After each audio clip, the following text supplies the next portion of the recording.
Fala, estudante, beleza com vocês? Professor Oswaldo falando aqui. E o vídeo de hoje é muito importante porque vai trazer para vocês um tema que ao mesmo tempo é contemporâneo, vai falar sobre questões do passado que não eram vistas da forma que nós vimos hoje. Nós vamos falar sobre a pós-verdade. Você sabe o que é pós-verdade? Será que você pratica a pós-verdade? Então, após a vinheta, eu conto tudo para você.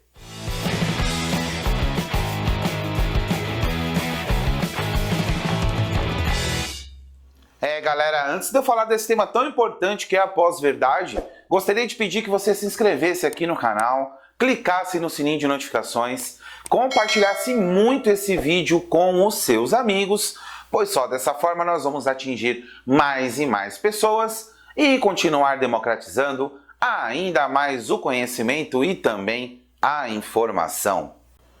Bora pro vídeo?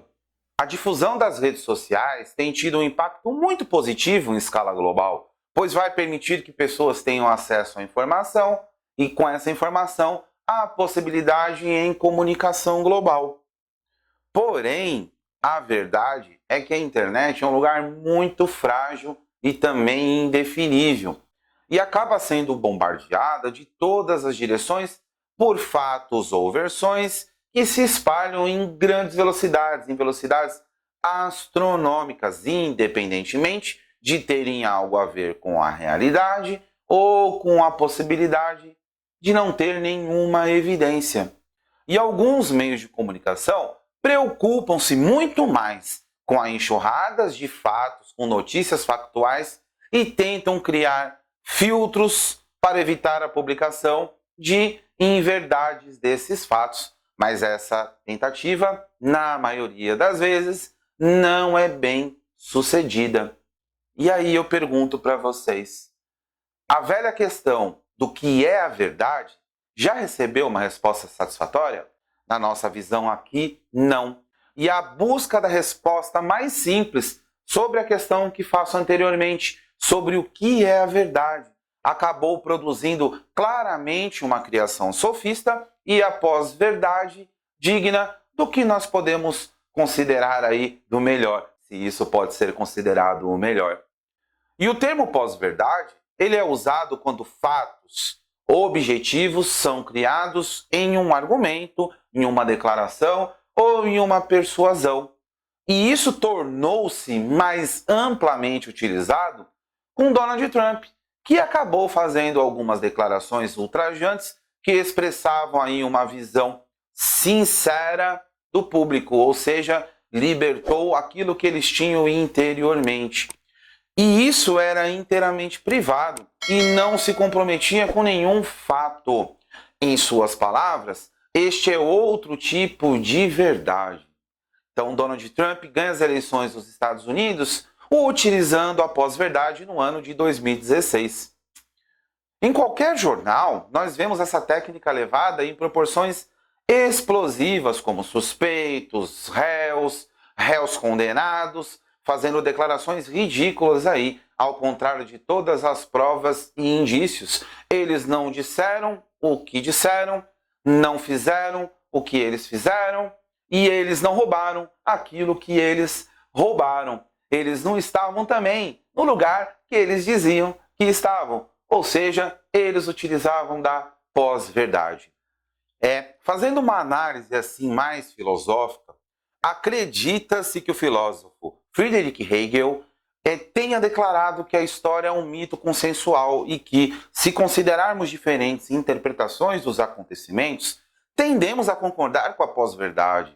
Cada pessoa, cada corrente ideológica, cada grupo de interesse vai responder de acordo com as suas versões e perspectivas para contar a sua parte da história, o seu contexto da história. E esta versão vai florescer e ser adotada por alguns e também por muitos. E isso pode ser muito perigoso, não é verdade? Um outro exemplo é o que nós brasileiros chamamos de Guerra do Paraguai. Aqui é narrado como um conflito iniciado pelo sanguinário ditador Solano Lopes, que supostamente invadiu a parte do nosso território, e alguns historiadores se referem a isso como considerado um genocídio que foi aí perpetuado pela Tríplice Aliança, Brasil, Argentina e Uruguai, que foram instigados pelos britânicos para poder conter o modernizador humanitário Solano Lopes, que tinha um objetivo de introduzir algo do tipo do socialismo no Paraguai. E, obviamente, essas duas versões diferentes não podem ser verdadeiras ao mesmo tempo. Concordam comigo?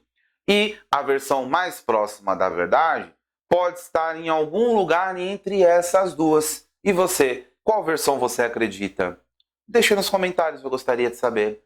Indo para a contemporaneidade, o Brasil é o único país onde as fake news sobre cloroquina ainda circulam com frequência com a relação da Covid-19. Ao contrário de outras nações, as disputas políticas internas são o principal motor para essa desinformação que ainda acontece no Brasil.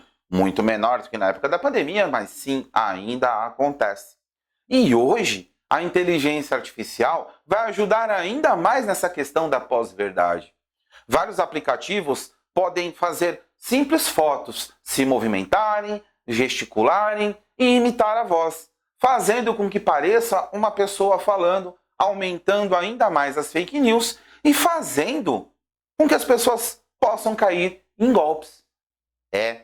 Geralmente, muitos ainda aceitam que a história é escrita apenas pelos vencedores e que a sua versão tenderá aí a prevalecer. Ou seja, quem ganha é que tem a história nas suas mãos. Porque quanto mais se precisa de uma justificativa, as ações cometidas ou de se promoverem ambições futuras, mais caprichosa essa história precisa ser para convencer aquele que a venceu.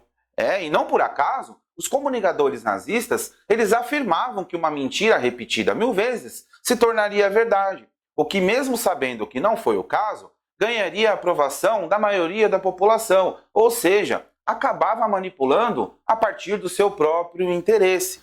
Citando um exemplo aqui, um apóstolo falando a verdade de fé que pregava, disse: somente o conhecimento da verdade pode nos libertar, e a busca pela verdade é realmente libertadora. Embora muito difícil e às vezes dolorosa, a remoção das escamas que cobrem os olhos torna-se uma condição muito mais madura, e é aí que o aprendizado realmente começa. Frase impactante, não é mesmo? Essa é a crença e a missão de milhares de professores que aqui, como eu, estou falando em uma era de pós-verdade, numa era de pós-mentira, embora o processo educativo seja um reflexo de atitudes e valores sociais que vão sofrer dos mesmos males que afetaram as comunidades em que ele opera, no tempo e no sistema de crenças. Ou seja, nós, professores, temos uma grande missão, que é acabar com essa pós-verdade, com esse mito, com essa má crença que muitos pregam por aí. Você concorda comigo? Deixe nos comentários, eu gostaria de saber. Galera, tema importantíssimo de falar aqui. Pós-verdade é um tema muito complexo, principalmente no século XXI, mas eu trouxe exemplos para vocês do que acontecia, por exemplo, nos séculos anteriores. E é de suma importância que a gente não utilize de pós-verdade, pesquise, busque informação, traga sempre o mais correto. E aqui o UpGel ele tem essa missão para vocês, beleza? Não deixem de curtir e compartilhar o nosso canal. É muito importante, não apenas para o nosso crescimento, pois quanto mais vídeos nós produzimos, melhor essa democratização do conhecimento que nós buscamos levar para vocês aí do outro lado da telinha. Beleza, galera?